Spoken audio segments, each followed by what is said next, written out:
Hey Wanderers, and welcome back to Outlaws Wanted. Last time, the crew turned one spare ship into a bomb, and planted bombs on Ivana's ship to protect themselves from betrayal. They arrived on Avis and prepared for their assault on the Watchers.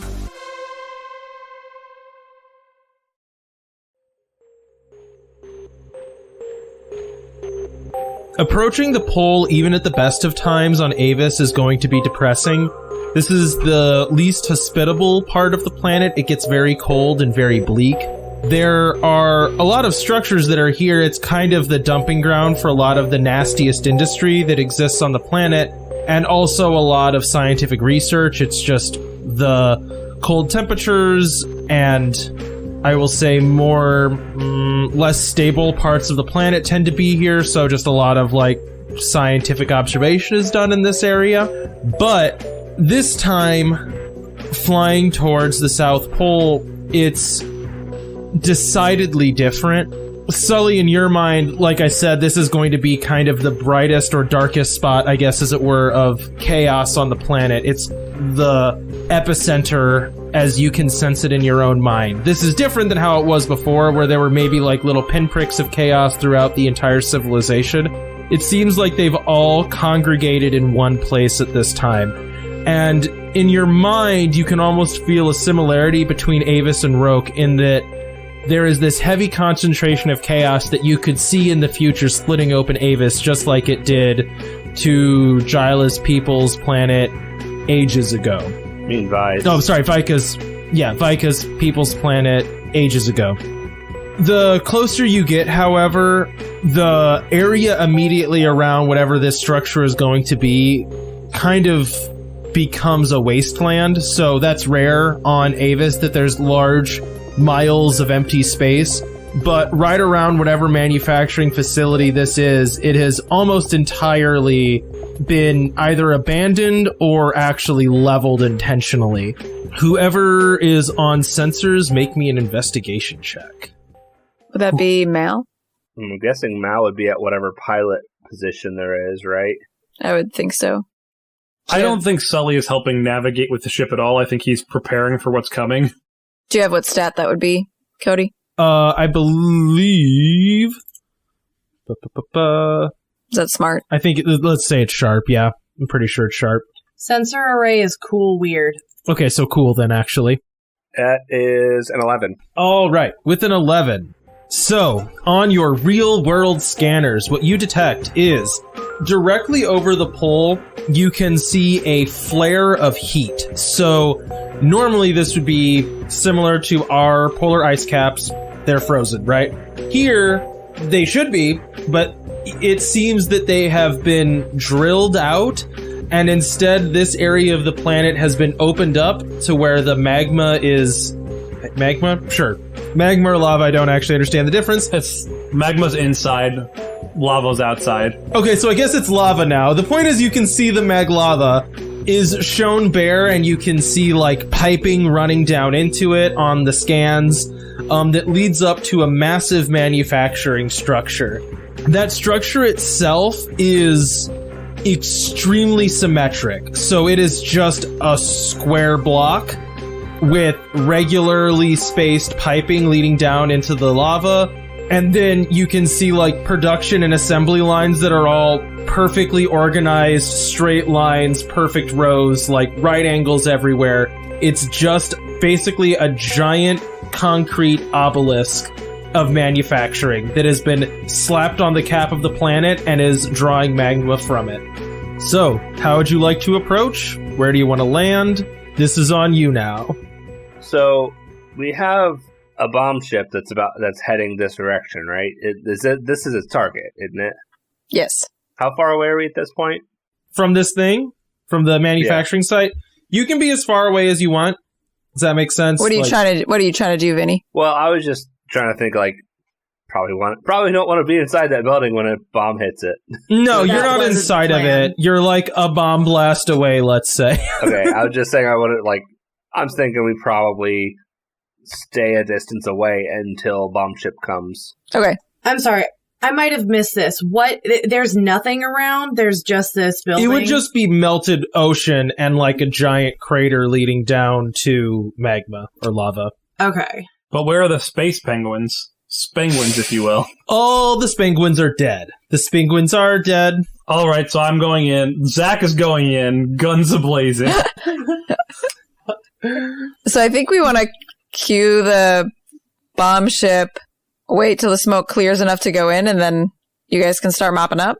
I think the first thing is, where are we gonna throw you guys? Is there like, you said it's like a crater. I don't know. Is there like, you said South Pole, so is there like a glacier we can park behind and have you guys stay there out of the way, or? Is us staying in the car close enough for the cognitive realm, Cody? I'm gonna say, in my mind, if you landed your ship on water, it would float. Don't know if that makes a lick of sense, but that's the way technology works now. So you could land the boat, you can land the water in the boat. Wow! Let me take it again. You could land the ship on the water and stay in the ship. You will be nearby. I will say that there is always going to be a risk of you being found no matter what you do. Yeah. So if you want to take some kind of precaution, you can. If there's some other way that you want to try to approach this, you can. It's kind of up to you guys, but there is not like a cave that you could conveniently scurry into, right? No, I didn't expect there to be, but I think that would be the first order of business. Find somewhere even just mildly hidden to park or put Sully and Jila. What if we park on the ocean and leave Salvador with us? Oh. And like if we're spotted, he can just do like barrel roll for days? No, I mean, that's a valid thing to do. Yeah, that's fine. You brought an extra person with you for a reason. We'll say the ocean is super salinated, so it's really salty, so we float better. Perfect. There you go. Science from a non-scientist. All the dead penguin blood has made the ocean more salty. I do like the idea of we like cut back and we see Sully going on his favorite vacation spot to the South Pole where he like plays with penguins. He named one. Oh, no. Then we cut forward to the future where like a giant ship just lasers the penguins all to death to make room for this manufacturing site. We get there, Sully steps out and there's this one penguin like slowly like there, and I flip him over and it has like the little name tag I gave it, like the little collar I gave it. So sad. Oh no. You smear penguin blood on your face. And you're like, all right, it's the time. No, ecologist Twitter's gonna come after us. But they are space penguins, so the blood is green. Even worse somehow. Somehow worse. Anyway, that's our plan. So you've decided you're leaving Salvador with Jila and Sully. So then Lucy is going with Vika and Malcolm, I guess? Yes, and the, what was it, 3 or 4 people? I think Yeah. I think one of them would stay on the ship as well. Okay, so we have 3 people going in with us. Yep. Mechanical question before we get started in this, Cody. Yeah. Can either group use our camaraderie that we have? Yeah, camaraderie is, anyone can use it no matter how it was generated. But it has to make sense. This is per a rule we did earlier. Like, if... You have to explain how you're helping, right? Yes, which I think is, like, the camaraderie itself is fine, but, like, if I generate a camaraderie, Zach can't specifically use the one that I have to use. Oh, yeah. When you make it, sometimes you have to spend it immediately, but if it's in the pool, you can just use it. Yes. Yeah, it's almost, camaraderie is a fine name. It's almost like luck points. Kind of, yeah. It's a brownie point system. There a lot of games have it. Well, it's the idea that like us working together and doing well together continues to reinforce us working well together. Yep, you guys got it. Power of friendship. I just wanted to make sure before we went into a fight and been like, I want to use a camaraderie, and you're like, well, actually. Nope, you're good. Let's send that bomb ship down. Pew, pew, pew. All right, who's flying the bomb ship? I'm like remoting it. Yeah, no, I know, but are you remoting it? I would probably be doing that, yeah. You're going to take away... Okay. Who's going to take away Jila's magnus opus from her? Well, it's a piloting check, so... Or magnum opus. Is that cool? Cool, yeah. Can Mal coach her for camaraderie? That seems like a help someone. That's a good idea. Are you saying you're going to try to backseat drive? Yeah, I mean, he's watching the weather here. He's my navigator. Yeah, I mean, I could do that. If Cody Do it. thinks, okay. Sully's just sitting there crying over the name tag of Sully Jr.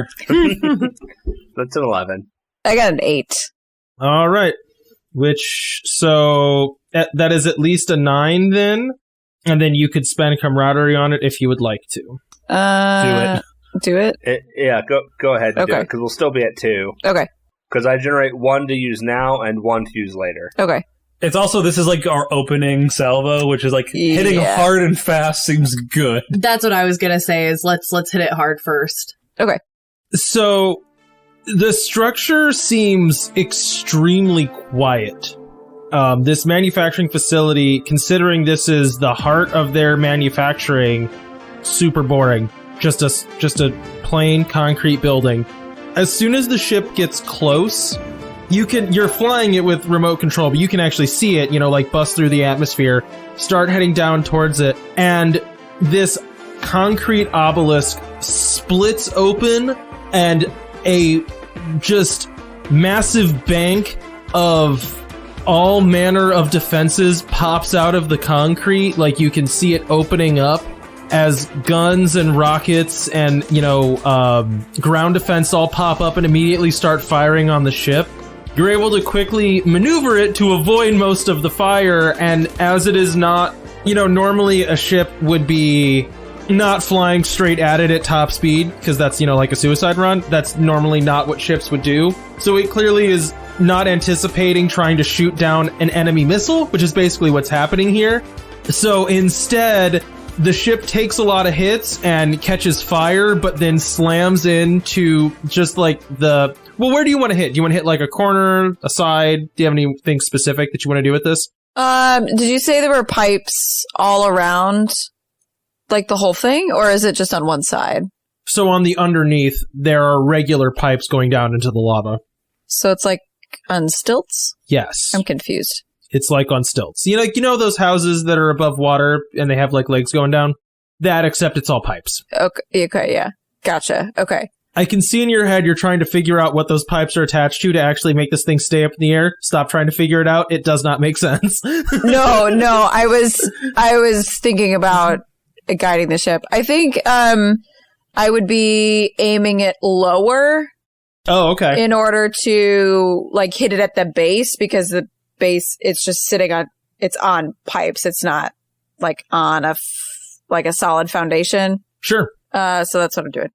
So there is a massive multicolored explosion and like implosion. So, it hits, it explodes, and then also implodes from all of the different explosives that were strapped onto this thing. You can see some like fireworks, just there for effect and flare. The air... Wishes, I love it. Dream a dream. Yeah, the camera pans to Jila's face, like totally lit up with joy by her fireworks. Yeah, I mean, it's very colorful pyrotechnics that are flashing and glimmering and exploding on the base of this thing. Once the initial shockwaves pass through your ship and the rumbling stops and you all have a moment to catch your breath, you can see a eerie stillness. All the guns retract back down into the base. You can tell at this point now they know, like, okay, too late, we've taken this hit, nothing we can do about it. There's a moment pause, and then you can see one corner of this structure buckle and start to sag in towards the crater that it's sitting above. You can see metal pipes that remain solid have started to buckle and bend and grown under the weight of trying to support this structure now that like basically 1/4 of it was removed. And then far underneath you can see both pipes that are now just kind of bubbling lava out of them and then back down into the pit, as there used to be like a path for that to lead up into the factory. And then you can also see open pipes where there used to be lava coming through and now there is not anymore. And that's probably like cooling and hardening now, where it's pumping into nothing. The stuff that's pumping into nothing, it would be like kind of, so like when you have frozen, it's like icicles, so it like is dripping down the side of the pipe and hardening as it goes. Yeah, that's a good visual. You can see lava-y stalactites forming in front of you. Well, I can die happy now, not that I'm planning on dying, but that was incredible, if I do say so myself. All right, Sully, let's go Let's go get Chaos. Jila, we're the ones staying on the ship. Well, I know, but like we're going with our minds. You know, I don't pretend to know how it works. You do you. Well, good luck, everybody. Hopefully we'll see you on the other side. Dang right. And I know we are floating in water, but is there, I don't know, a way to get towards that structure? You would have to be flown there, which you can ask Salvador to do if you would like. Okay, yeah, we'll have him drop them off. Yeah, have him drop us off like parents at a carpool. Bye, kids. Have fun at school. Don't forget your lunches. So where do you want to be dropped off on this? What are our options? Well, so it's basically a solid concrete building, and the only... you know what? Let's do this. Roll me an investigation check, or roll me with sensors. That's a 7 for me. So there's holes in the bottom where you blasted out the pipes. Yeah, I was kind of leaning towards that anyway, because if it's a solid structure, we're making our own door. Mm-hmm. Then yeah, I think it's the obvious entrance.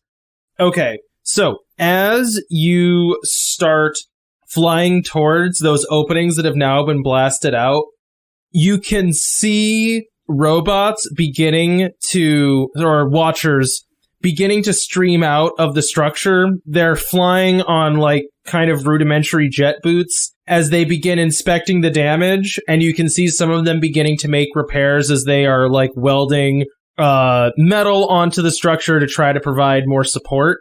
So now you kind of have a choice to make with Salvador. Do you want to go in loud and just go, okay, we're going to smash through as many of these things as we can, as quick as we can, drop us off, and then make a run for it? Or do you want to try to find a more stealthy way in? I'm going to say let's start stealthy and then go from there. Okay. So with that in mind, you need to find a way to make a door that is more subtle, right? Because there isn't one that's immediately apparent to you. Mm-hmm. That kind of is going to require a creative solution on your end. Does that make sense? Like, the only obvious opening is a big hole in the bottom that currently robots are trying to fix. So if you want a subtler way in, you kind of have to think of a way to make a subtler way in, if that makes sense. It can be anything. Like, this is like, whatever thing you want to do, it'll then just be a roll to try to do that thing. You know what I mean? Yeah. Okay. So even though this is a pretty flat structure, I imagine there has to be paneling. Mm-hmm. And so Vi is gonna take out her drill, and we're gonna feel for the seams and unscrew the paneling that way. Okay. So, the way this works...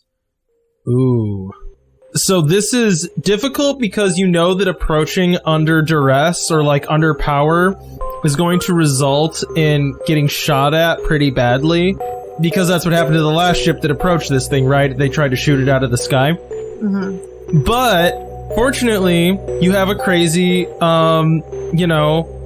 Wayfarer pilot who's willing to do, anything. Bad ideas. So his idea is to kill power to the ship and basically float down and hope that masks you well enough that you can jump off onto the top of the platform and then try to find a seam. So, you find yourselves standing on the open docking bay of this... Is this the Honor? No, it's not.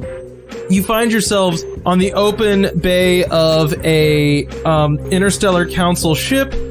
You, Malka, I'm talking to Vika because that's who was talking to me last. But anyways, Vika, Mal, and Lucy, the three of you find yourselves on the open cargo bay door of a ship that is dead silent and hurtling towards the ground. Right as you're about to hit this thing, which has not returned fire because of no power signature, you hear an ominous creaking sound as Salvador manages to level out the dive into more of a glide. And there's a moment where you're like slowing across this the top of this structure before he kicks power back in. And at that slowest point, you just basically have to tuck and roll across the surface of this thing. So, everybody make me an act under pressure roll. We're also bringing our 3 extra Ivana people along. Yes. Can I try to help them? How do you want to help them tuck and roll? We push him at the right time. Can I like have like force, pull, push to steady them? I don't want to say no to that, but have you ever force pushed something before? I don't think I have. I don't think you can do that. I have narratively.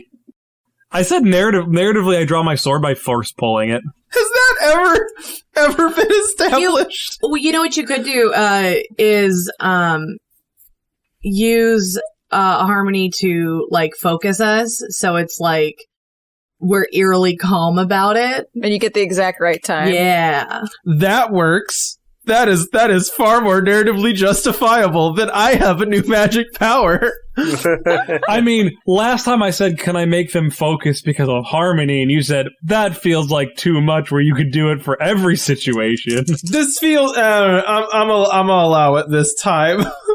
11. I don't know how you want to divvy that up between people since there's multiple. They both just get 1 added. Okay. I'm fine with that. Okay. Roll act under pressure. that's a 9 for me. Okay. Is that with a +1? That is with the +1. Okay. Mine is a 13. Okay. Can you make it a 12 and give Jila or Vika a 10? Nope. So, all of you leap. As soon as you hit the ground, you have the horrible feeling of momentum carrying you into a tumble. The 3 of Ivana's men that came with you, they all land just standard superhero landing, very professional. Lucy leaves a crater when he hits it and does not move. Mal and Vika, you both kind of stumble and do a roll, and Vika, you take 1 damage just from kind of getting tumbled across to this surface of this concrete thing, and it's just like, ow, sprained ankle kind of thing. You know, you're going to be hobbling a little bit the rest of the time you're here, so you just took 1 damage. Okay. All right, now you're on the top of this. What do you do? I'm going to look for that paneling and drill it open. All right, roll me a... So normally this is going to be act under pressure, but since you're doing something with a machine, it can be sharp for you. Nice. Okay, I'm going to use a camaraderie to make that a 7. All right, so you start kind of scoping around with your drill gun, and you find a very clear seam. It's actually fairly large when it's up close. You stick your drill gun in and manage to pop this thing open, and you hear a mechanical whirring and popping noise, and the hatch immediately springs open, and you are staring straight into the barrel of a laser cannon used to shoot down ships, and you see it starting to glow. What does everybody do? Well, first move out of the way. How tight is the gun and the space around it? So you are in like this thing would be a flat surface of concrete that is the size of several football fields. Like, because you're just on the top of this giant... No, I know that. I'm talking about the hatch that you popped open is maybe like 3 yards by 3 yards, right? So and it's... Is there space between the gun and what we opened up? Oh, okay. So when it pops open, it's like a solid concrete plate pops open and is like a hat on top of the gun. Around the gun, there is like an access port where it's clearly being fed power and ammo and communication, and that has a lot more empty space of like wiring and mechanics that you could slip down into if you wanted to. Okay, yeah, I think it's powering up. It's just kind of like out of the way, but like waving everybody into that area. And you have a moving shield, right? Yes. I don't know how that would do against a gun that's supposed to take down ships, but Fair. we'll have that up anyway. Make me, and this is going to be just a regular act under pressure. Malcolm, are you doing the same thing? You're going to try to sneak under the gun? Yeah. Oh, okay. Make me an act under pressure. That's another 8 from me. There's a 9 from me. Okay, so with an 8, well, actually with an 8 and a 9, So before you can manage to scurry under this gun, it pivots towards you guys and starts firing, and I need to roll for your allies as well. They do much better.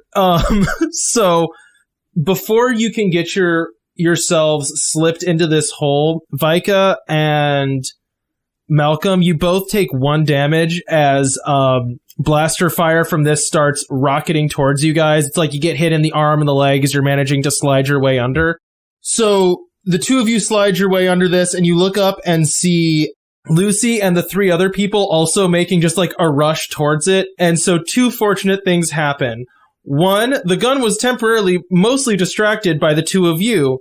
And 2, Lucy's kind of leading the charge, and the 3 of Ivana's men are just in single file behind him as he raises his shield and sprints towards this thing. The shield takes most of the damage from this turret. You can see some of the fire like hitting his armor, but he just like sprints towards it and then slides underneath, and the 3 of Ivana's men do the same. Like little ducklings. Well, that was bracing as a early morning jog. Glad you're feeling good there, Lucy. I love Lucy. How did we take Lucy down ever? Like, how did we win that fight? You didn't. He suffocated. And then you brought him back. He's had a year of getting better with the Outlaws. That's true. That's true. So, where to now? Well, I think we try and take out as many of these things stealthily as possible. And as soon as we get caught, we're just full fire. When you say these things, do you just mean trying to take off the turrets on the top, or are we looking for something else? I think we're focusing on the robots here, possibly looking for where they're being created, or some central, even more central hub, like a control area. Just, we'll have to see what we can find here. Okay. So, I think we are going to handle this in 2 ways. So you're trying to sneak through, right? Because you didn't go in hot. So they don't, technically, no one knows you're here yet. So that kind of means 2 things. 1 is you're going to have to make a act under pressure. Yeah, act under pressure to try to not be discovered. And then the second part of that is an investigation check to kind of learn more about this place. Before she makes the act under pressure, once they drop into this area, can Caitlin and I, or Jila and Sully, provide a distraction by dropping into the cognitive realm? I don't know if that will help. Kind of. So, no, but don't take that in the wrong way. It just means we're going to see what this dice roll is, and then we're going to switch over to you guys. That's okay. I have a thought. Can I do the investigation first? And my justification is, so we are in the area where the gun is. I imagine there is probably some kind of mechanical hookup for like repairing or, anything like that. Oh, okay. So basically what I want to do is I want to plug into that and pull off schematics. Okay. Yeah, make me an Blueprints. investigation check. I don't know which description is correct there, but floor plan. Make me an investigation check. Oh, that's so much better. That's an 11. Oh, okay. So with an 11, you hook up your, whatever your little tablet is that you carry around with you for this kind of thing. And as you're pulling off plans, you can see where, there would be security checks that would keep people from doing this normally. And you're able to work your way around them before it's immediately flagged that you have infiltrated this and are causing problems. So the plans that you pull off are very organized and mechanically produced, let's say, right? So the structure of this plant is that there's basically multiple manufacturing lines that are all dedicated to one thing, which is just churning out robots really quickly. There actually isn't so much stuff about interfacing chaos with those. That almost seems like a secondary step. There are watchers that are just robots, right? They're basically straight off of the conveyor they're belt. Basically Lucy without the human body inside of it, right? They're just big armored robots that are meant for combat. They're really not even that uncommon, I would say. And these seem to be being mass produced. And the source of most raw materials and also thermal power is the fact they are pumping lava from Avis. That is concentrated in a, like, main, like, basically a boiler room. So, like, if they're using thermal heat, you know, steam is being used to turn generators and create electricity and power all this stuff. And then also they're probably extracting metals from the lava to serve as raw materials for all of these robots. So the main thermal generator is kind of at the heart of the plant, and that's also where a lot of the lava is refined into metals. And then branching out from it in like straight lines are like as if a library of bookcases, just rows of manufacturing lines where it's, you know, automated assembly and rows, and then they're just spitting out these robots as quick as they can. That is what you would learn from reading the schematics. Okay, and then is there like an obvious place where they're sending completed robots? Oh, yeah, okay, that would also be learnable. So similar to the hatches that you found on the top, the sides of this can also have hatches that pop open, and then the robots can be, like, deployed that way. Does that make sense? Okay, so we don't necessarily know where they're going between the manufacturing line and then being deployed? Trying to think of the right way to put this.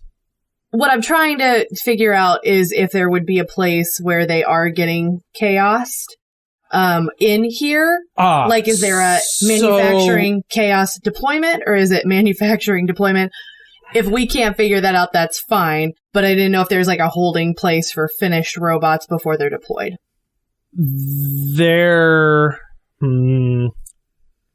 From the schematics, this would not look like a place where chaos is being introduced to them. Okay. But that is a loud lack, if that makes sense. Yes. Vi kind of like has the tablet, and like I imagine they're all kind of like huddled around while she's like kneeling on the ground with the tablet, like showing them.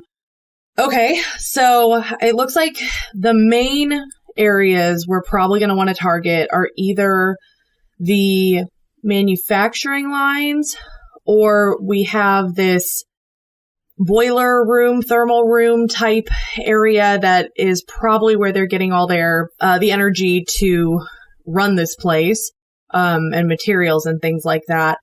And then maybe as a last thing, aim for any that are about to be deployed. So any thoughts? Should we hit up the thermal room or the manufacturing lines first? I mean, I think if we can take out the power station, that'd make it a lot easier to take out the robots, as they won't be able to produce more while we're fighting them. Cool. Let's start trying to make our way over there then. Okay. Roll me an act under pressure to sneak. I got 12. I got an 8. Okay. So you crawl your way out of these access tunnels that are spider-webbed across this plant to facilitate its defenses. This is kind of an auxiliary system to the main manufacturing. Once you get through there, right, you are now just kind of in scaffolding above. Like I said, once you're there, you can see massive, huge, long lines where they're constructing these robots rapidly. So machines are stamping and welding and assembling at breakneck speed these robots that they're putting together. They're very complicated pieces of machinery. They require a lot of steps. So that's why they have so many rows, all building them at once. And you're just in like a scaffolding system above them, right? And far off at the very heart of the plant, you can see a like glowing room, and honestly, just even facing that direction, you can feel the heat coming from that area of the plant. The place where you are would be thermally colder, and you start making your way in that direction across the, across the plant. Beneath you, it's just like constant churning and slamming. It's extremely noisy, and as you are walking, given the noise and the low light, you don't quite spot the fact that there are watchers stationed every so often on the scaffolding. They're holding perfectly still. Their eyes are dimmed. And at one point, one of them turns and just begins to follow behind your group. And we are going to switch over to Sully and Jila. Sully and Jila, you're on board a ship that is just kicked back on its engines and is now flying kind of in a... trying to think of the right way to put this. It's flying casually, or do you want it to land on the water and just kind of chill there with Salvador? I'm cool with whatever Salvador wants to do. You know, whatever. I leave it to his discretion to keep us safe. Sure. Okay, so Salvador is flying to keep you safe. So are you ready for this, Jila? Ready when you are. All right. Do you want to try to get into the cognitive realm on your own? Because if you fall out, I probably will not have the time to pull you back in. Fair. I can give it a shot. Roll plus weird. I do not do that. Well, wait, what did you roll? That is a 5. Wow, that's really bad. Yeah. Do you want to dump all your camaraderie on this, or do you want to have Sully drag you in? No. I'll have Sully drag me in. Okay. All right, then if she can't do it, I'll just drop us both in. Okay, have I made you roll for... I think I make you roll for dropping other people in with you, right? Not anymore, I don't think.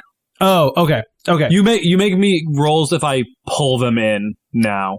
Like against their will, like an Ivana sort of thing. Oh, okay. Okay. Like if Gotcha. If my team is willing to go in, I can just drop in with them. Okay, cool. So you and Jila fall into the cognitive realm, and what you feel when you do this is kind of the feeling of being on the edge of a precipice.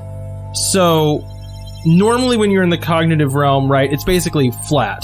You know what I mean? It's just kind of like a white, empty space.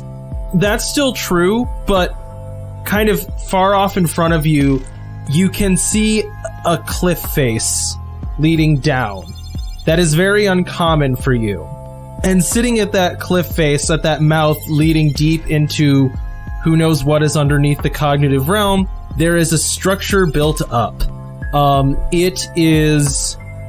The structure that has been arranged in the cognitive realm, it seems defensive. It's like a gate and, what's that called? A portcullis? I think that's what I'm looking for.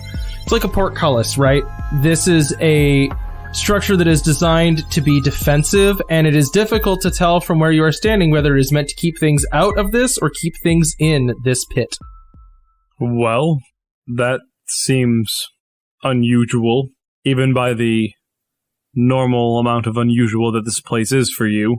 Right, I have no barometer of what is normal when it comes to the cognitive realm. Might as well stroll on over. There's nothing else, right? This is the only thing, landmark that we can see? Yes. Yes. Okay. Can we do an investigation on it? You can? Yeah, you definitely can. Is it obvious that it corresponds to the giant facility that we just saw in real life, or is that not something we could ascertain?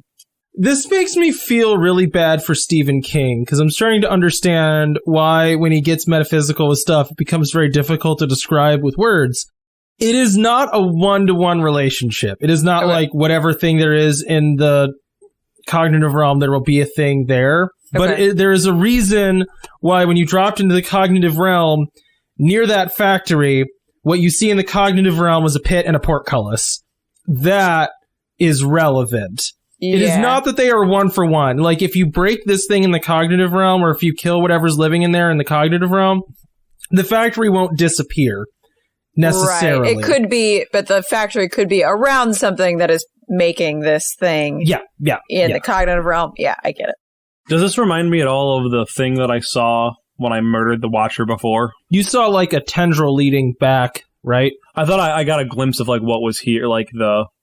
You got a glimpse of the manufacturing site. Okay, I didn't get a glimpse of like the nexus. Nope. For investigation, I got an 8. Okay.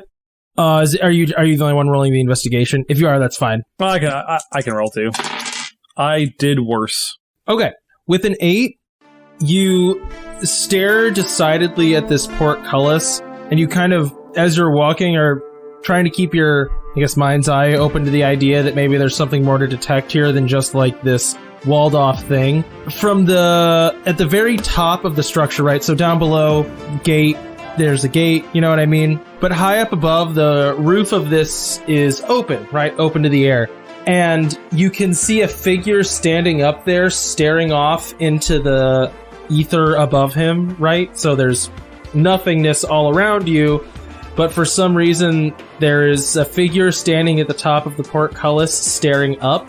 And then, like a flash of lightning, you can suddenly see a mess of tendrils all connecting back to that figure that all flash into sharp relief, leading, like, with him as a focal point, leading far off into the cognitive realm. You see this, like, flash of tendrils, right? And as soon as you see them, just as quickly, they're gone. But as you do see that flash of tendrils, you see one of them snaking away from you and back towards this portcullis. And as soon as you see that, like, snaking away from you, the cognitive realm kind of shifts around you. All of a sudden, the structure that at once seemed kind of isolated and by itself, you can see, similar to how you are when you form things in the cognitive realm just by thinking about it, the cognitive realm here starts to shift. You're now standing on, like, a road leading towards this portcullis. Now, instead of it sitting isolated near a pit, there is a wall. And along the wall, you can see, like, ballistas and other structures pointed at you defensively. Can I try to counteract chaos changing the cognitive realm? Ooh, I like that idea. Yes.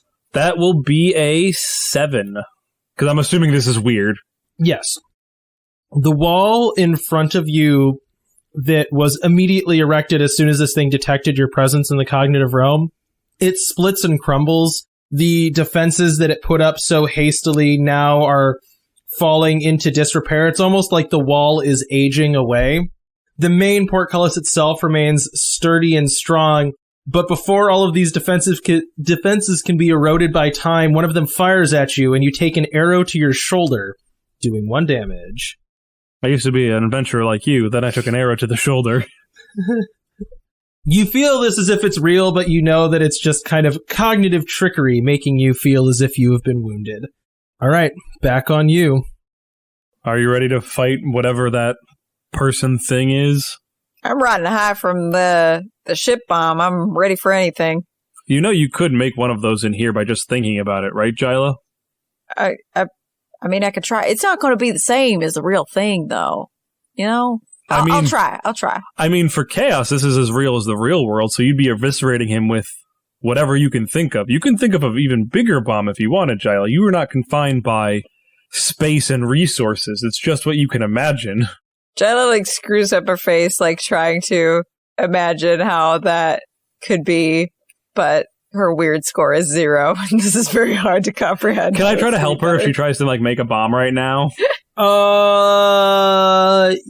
giving a good pep talk. Yes, you can deliver, but you actually have to do the good pep talk. I just did the good pep talk. Were you not listening? Okay. You just didn't say that was you trying to do that. That's fine. That was a good pep talk. I'll give it to you. Yes. I do not help. Oh, no, I do. I got a 7. I was going to say it's actually a pretty bad pep talk, but okay. Do I have to do weird for everything here? For this, yes. For everything, no. I will tell you when it is not. Okay. I got a 6. Plus the one I gave you? Plus the one is 7. Okay. Yeah. So you think to yourself, make a giant, amazing bomb. You hear Sully trying to kind of talk you through how that would work, and you manage to summon a very impressive stick of dynamite and a match. We can do the Inception thing. That's your problem, Arthur. You just need to think bigger. Pulls out a rocket launcher. All right. So, what do y'all do?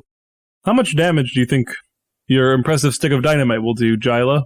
She holds it up. It's about the length of her forearm. Well, one way to find out. All right. So, how far away from the portcullis and the man standing on top of the portcullis are we? You're one action away. Getting to it to where you could touch it would be another turn of getting attacked. Gotcha.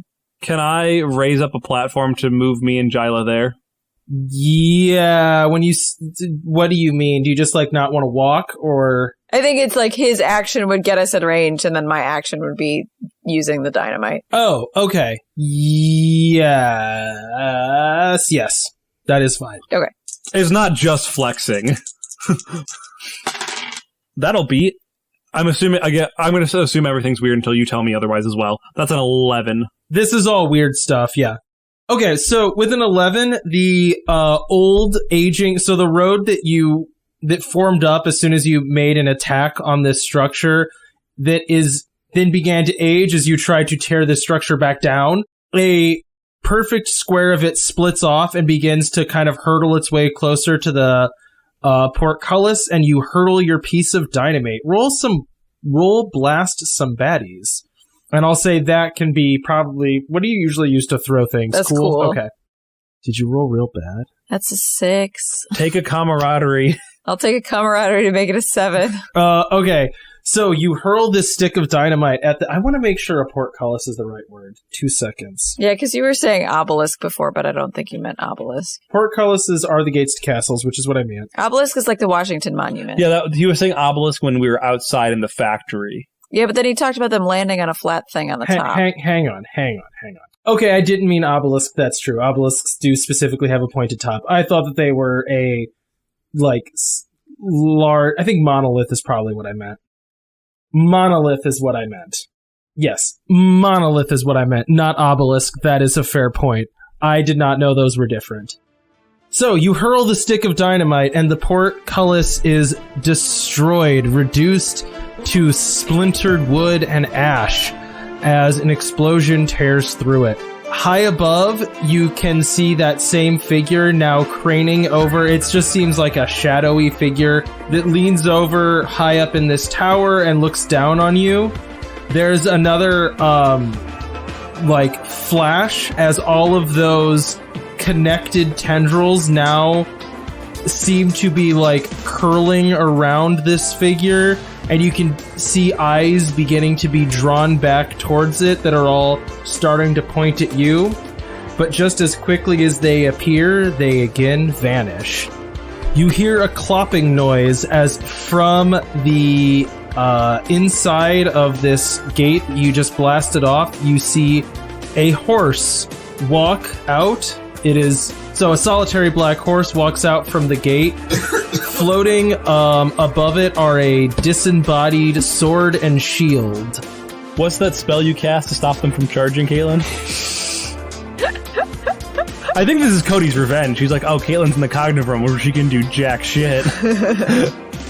There's a brief pause, and then this horse with a disembodied sword and shield floating above it rush towards you. What does everybody do? Can I turn the ground into, wet cement and then harden it? You literally cannot stop it from charging. It's not even touching the ground. I will actually drive to your house and kill you. I will do it. I don't care. Murders will happen. Yeah, roll plus weird. I hate you so much. I hate you so much. It was our Halloween game where I stopped you from charging. Is that on recording? I don't think so. Not. No, that was just like a funsies thing back in Pathfinder. I got a 13. Okay, so 13, Zach. Do you want this to be damage or status? I was hoping to block damage from us. Is that's what my intent was. I mean, okay, that's fine. That's fine. Yeah, because I guess I get to pick. It does 1 damage, and then I get to pick an extra thing, like an extra damage or status, or... I would pick status, something with movement, so I can't... I'm not trying to, nick or, be pedantic. I'm just trying to understand, how our combat works again. Yeah, no, that's fair. It's weird in the cognitive realm. I guess the way I'm looking at this is, if what you're doing is creating, difficult terrain, I guess I don't understand how that's hurting this thing specifically. Right. I wasn't trying to hurt. I was trying to prevent damage from us. So we'll just roll with that being the case. That is fine. Okay. Yeah, my intent wasn't to damage it. It was just to basically stop it in its tracks so it can't slash at us. Gotcha. Okay. Jila, what are you doing? Taking Sully's words to heart. She's going to focus on the sword and shield and try to melt them with her mind into something else, reform them, essentially, into something else. Oh, that's cool. Okay, roll that. UV form it into a bomb that just explodes in their face. This is back to weird. This would be weird. Yeah. Yeah. Okay. That's a 7. So the thing that came to mind is like, have you seen Sleeping Beauty? Mm-hmm. So like at the end where the fairy, like the prince is trying to escape and like they're like pouring oil on him. The fairies like turn it into bubbles, or like the arrows get turned into flowers. Yeah. Like that's the vibe I'm going for. So like these, like the sword and shield turn into like, I don't know, like a stick and then like a dinner plate or something, you know? Gotcha. Okay. As this thing charges towards you, it slows as it runs into difficult terrain. The muck that Sully created almost forming up around its legs of this horse, slowing it to the point where it no longer really has momentum once it reaches you, Jila.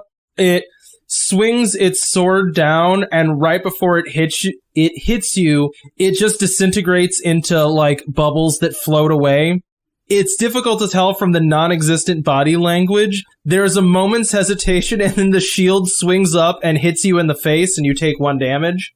Okay. And now it is back around to the both of you. I'm like in walking distance to this guy, right? So I can do like, I want to go infuse him with harmony, as has been my new tack with taking care of chaos. Ooh, okay. I like this idea. This is actually interesting. Do you want to help me by holding him? You hold, I punch? Sure. Or like you grapple him, like. Okay, yeah. With the intent of like helping support me. That's a 10. And I got a. Ooh, that's good that you gave me that. Well, relatively. I'm going to use both the camaraderie points you did to get a 10 as well. Okay. I need to think about this for a second. You're doing things I didn't expect, which is a good thing. It just means I have to think about it for a second. Well, if we're gaming the game too much, but I'm just like trying to like. No. It's honestly, it's interesting, and I like that. It just means I have to think on my feet for a second. Okay, yeah, take your time. There's like a buffering symbol on it. The buffering symbol goes away. You reach up and touch this horse, and it startles, and you can see the shield swinging down towards you again. You can tell that there's a lot of force behind that blow, and just before it makes contact, you feel a similar falling sensation that you felt before when you touched Salvador and Lucy, and you were again standing knee-deep in water in a similar void, but this time, like I said, just kind of ankle-deep in dark, murky water. Standing stock still in front of you, there is a glowing golden horse. It doesn't say anything, but you just get like this undying sense of loyalty. It's like a very good dog. You get this, you know, like that feeling you get around a very good dog? You get that feeling, as if this is something that is almost tailor-made to be... There's loyalty, like, emanating off of it, yeah. Yeah, I guess, like, it is the concept of that, like, bonded animal. It's like a ranger's familiar kind of thing. It is that concept made manifest in the cognitive realm. That is what you have just stumbled upon here. As soon as you have that feeling of connection, you are snapped back to the cognitive realm. Gosh, I don't know how far to take this joke. Do you want it to be a horse, or do you think that your idea of a familiar would be a penguin? Oh. I don't know, since it's something we literally just established 20 minutes ago. What I am saying is, if Sully was to be a ranger alone in the wilds, what would be the one animal companion he would rely on to keep him safe? That is what is standing before you, glowing bright gold. Let's do a penguin. Let's do a penguin because it's weird. You know, Sully has never been normal, and like, picking a horse is way too normal for Sully to like, this would be what he'd bond with. No, it'd be a penguin. Space penguin. Sorry, space penguin. Okay, there's a penguin standing before you. It is roughly 6 feet tall. It has extremely muscular wings, legs powerful like pistons, a beak sharp as a razor, and eyes that are intense and vicious and predatory. And this is the thing that is undyingly loyal to you. it releases a dinosaur-esque caw and then lurches forward onto its stomach and glides gracefully towards the blown-out parapet, returning to attack its old master. Your greatest companion, the penguin. The space penguin. The spinguin, if you will. We have to stop there, though, right? Yeah. Like, that has to be the end of this episode. The spinguin just gliding into the pit. Oh my gosh.